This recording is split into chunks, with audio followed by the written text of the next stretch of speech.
Pak Yusuf Kalla, hari Jumat yang lalu pemerintah akhirnya mengeluarkan stimulus ekonomi dan stimulus moneter, Pak. Ya.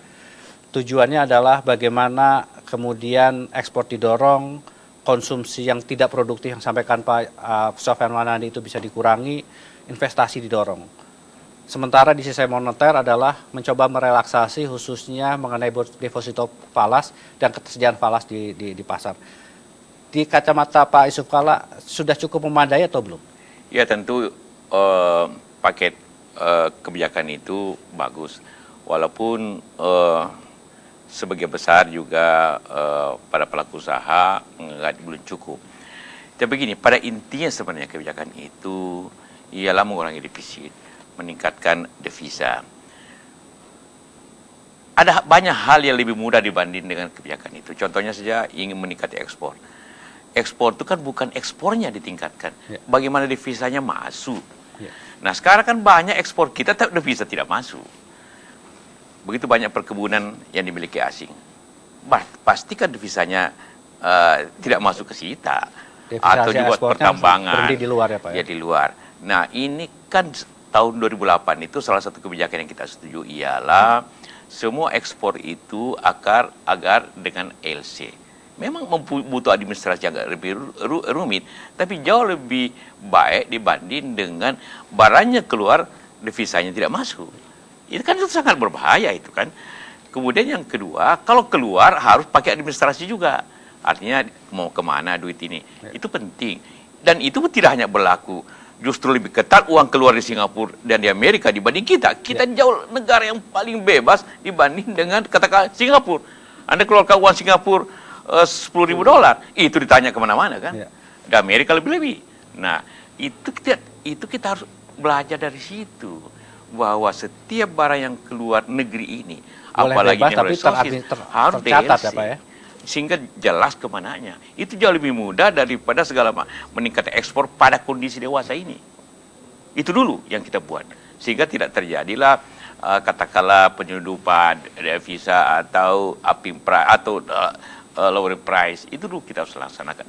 Dan tidak mengganggu apa-apa, hanya saja tercatat sehingga devisa kita lebih terjaga untuk kepentingan nasional. Saya yakin eksportir mau seperti itu. Yang kedua tadi pengendalian devisa, dan kita buat 2008 itu, dan itu berjalan sehingga kontrol devisanya jalan. Tapi bukan kontrol devisa rejim devisa tidak, hanya mencatat dan mengontrol benar enggak yuk keluarkan dan duit itu kemana. dilakukan negara seperti Amerika sekalipun. Dilakukan di Amerika, dilakukan di Singapura, dilakukan di Thailand. Seperti itu. Sehingga pajak berhasil baik, dicatat kan. Itu lebih penting. Jangan batu baranya keluar, jangan sawitnya keluar, jangan nikel-nikel keluar tanpa ekspornya tercatat bagus, tonasenya, dolarnya tidak. Nah, kan bukan itu kepentingan bangsa ini sebenarnya kan. Pak Henry, ada yang menarik, kebijakan ekonomi keluar, moneter keluar, tetapi pasar masih belum memberikan respon yang positif. Apa yang perlu dilakukan supaya kemudian lebih confident pasar ini? Ya, jadi memang kalau kita melihat kemarin respon pasar terlihat begitu, pidato juga tidak positif, dan kemudian juga kemarin paket itu tidak memberikan harapan ya, confident bagi pasar. Saya rasa satu hal yang juga yang miss yang tadi kita diskusikan, kenapa sih itu paket kebijakan tidak disampaikan oleh Presiden, dan kemudian ada pesan ekonomi politik bahwa kita harus melakukan reorientasi kebijakan ekonomi gitu. Nah sehingga kemudian akan ada langkah-langkah jangka pendek dan langkah jangka panjang yang bisa dilakukan, baik itu di sisi finansial, kebijakan moneter, maupun pada sisi real. Nah kemarin itu tidak, jadi seolah-olah itu pidato yang tidak ada rohnya. Padahal kita tadi disampaikan oleh Pak Yusuf Kalla, ini kita harus merubah struktur ekonomi kita. Gitu. Nah, jadi misalnya, kalau tentang misalnya transaksi dengan menggunakan rupiah, sudah ada Undang-Undang 71 tahun 2011 ya, dan itu belum ada aturan pelaksanaannya. Kalau pada saat itu kemudian dengan pidato dan diminta akan ada impres dikeluarkan untuk itu, sehingga akan ada semangat nasional itu untuk tidak lagi bertransaksi dengan mata uang lain. Nah, kemudian juga ada cara-cara lain tadi misalnya, kontrol devisa, kontrol itu yang sudah dilakukan juga banyak negara, disampaikan oleh Pak Yusuf Kalla. Banyak negara itu juga meminta dana-dana jangka pendek untuk mengendap 1 tahun atau bahkan di Cina 3 tahun.